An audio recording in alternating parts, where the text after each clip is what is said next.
Panoorin natin ito mga idol. Isang Pinoy gamit lang ang isang kamay, pinataob ang Japanese champion sa harap ng fans. Meron daw itong anting-anting. Lagi ng sundan, huwag magpapahuli. Pag-usapan ni bakbakan. Isang Pinoy ginulat ang Japan dahil sa laban na ito, isang kamay lang ang ginamit niya. At dahil doon, napagbintangan pa siyang may anting-anting. Itak? Binubutas nila ang braso ng isang lalaki. Ang gawain ito ng grupo ay tinatawag nilang paglilibing ng mutya. At ang mutya raw na ito ay isang anting-anting. Siya si Denver Cuello, tubong Kabatuan, Iloilo, isang WBC Silver Minimum Weight Champion. May 32 panalo, 20 knockout. Kilala bilang The Excitement dahil bawat laban niya, puro aksyon. Unang sumubok sa Mexico at kahit isang kamay lang ang gamit, tinalo niya ang Mexicanong si Ivan Meneses via unanimous decision. Doon nagsimula ang usap-usapan, may kakaiba raw sa kanya. Paglipas ng 6 na buwan, Japan naman ang sumunod. Sa Osaka, hinarap niya ang knockout artist na si Takashi Kunishige. May 25 panalo, 20 knockout. Isang rising star ng Japan. Bago yan, pa-like at subscribe na lang kasama ang bell. Malaking tulong yan sa aming mga content creator. Round 1 pa lang, umalingaw-ngaw na ang arena. Nagulat ang crowd dahil isang kamay lang ang gamit ni Cuello.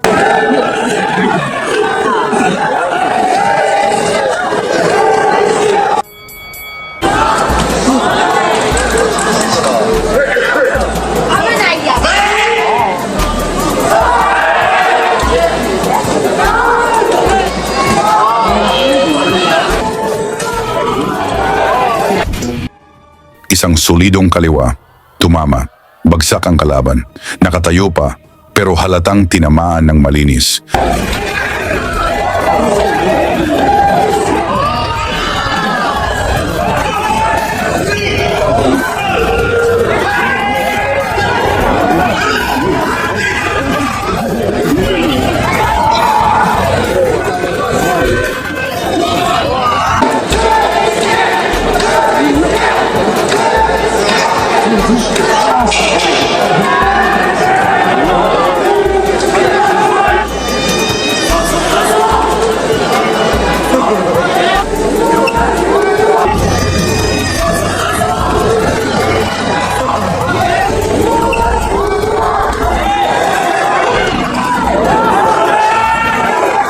Habang tumatagal ang laban, lalo lang umiinit ang tensyon.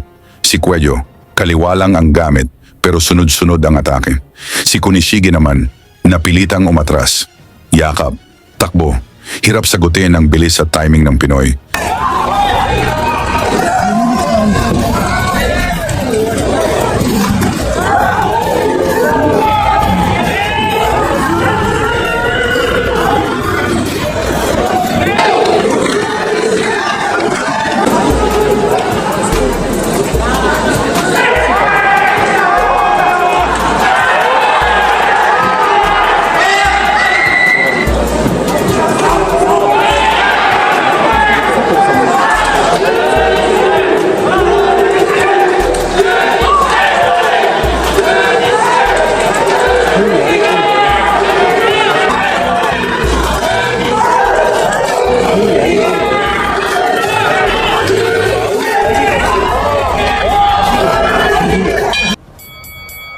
Sa kalagitnaan ng laban, agresibo pa ring umatake itong Pinoy na si Cuello. Gamit lang ang isang kamay.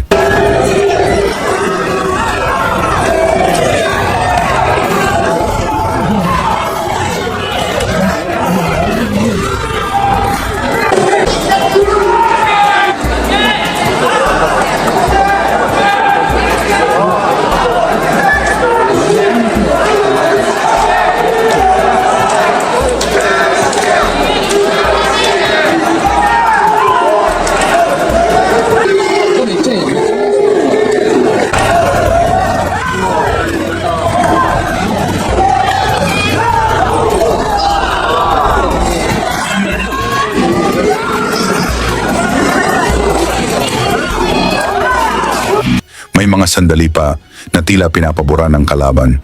Nabawasan pa ng puntos si Cuello, pero hindi siya natinag. Tuloy-tuloy ang kanyang kaliwa. Bawat bitaw, parang may bigat.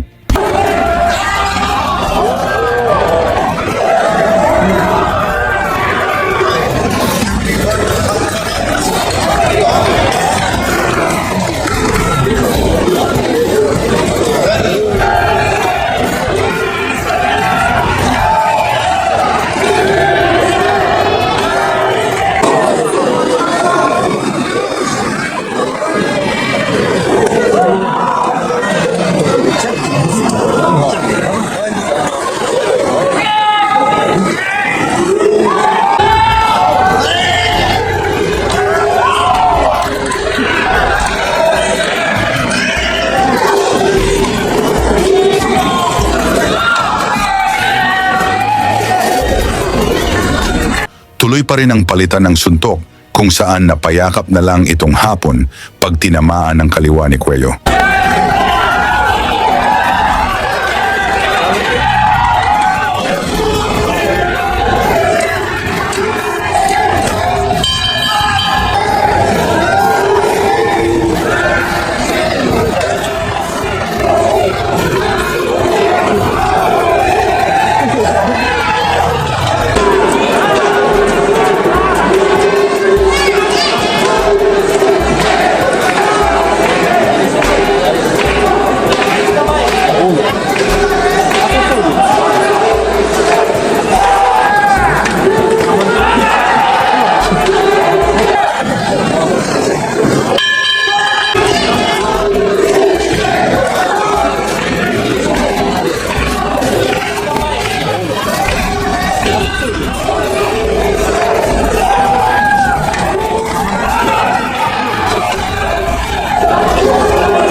Ginamit na ni Kunishige ang istilong yakap sabay suntok dahil isang kamay lang ang gamit ng ating Pinoy.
Hanggang sa huling round, nakaligtas ang Japanese fighter. Pero malinaw sa laban kung sino ang mas may control. At sa huli, majority decision win para kay Denver Cuello. Dahil sa ipinakita niyang kakaibang estilo, isang kamay lang ang ginamit. Lalo pang kumalat ang balita na may anting-anting ang Pinoy. Sa inyo namang palagay, may boxer ba na gumamit ng anting-anting? Ibahagi na lang ang inyong sagot sa komento at banggitin ang inyong lugar para alam natin saan umabot ang suporta ng mga Pinoy sa ating mga boxers. Lagi niyong sundan, huwag magpapahuli. Pag-usapan ni bakbakan, balita niya at laban. Mga Pinoy na di nagpapagapi. Salamat sa mga suporta na lagi nandyan.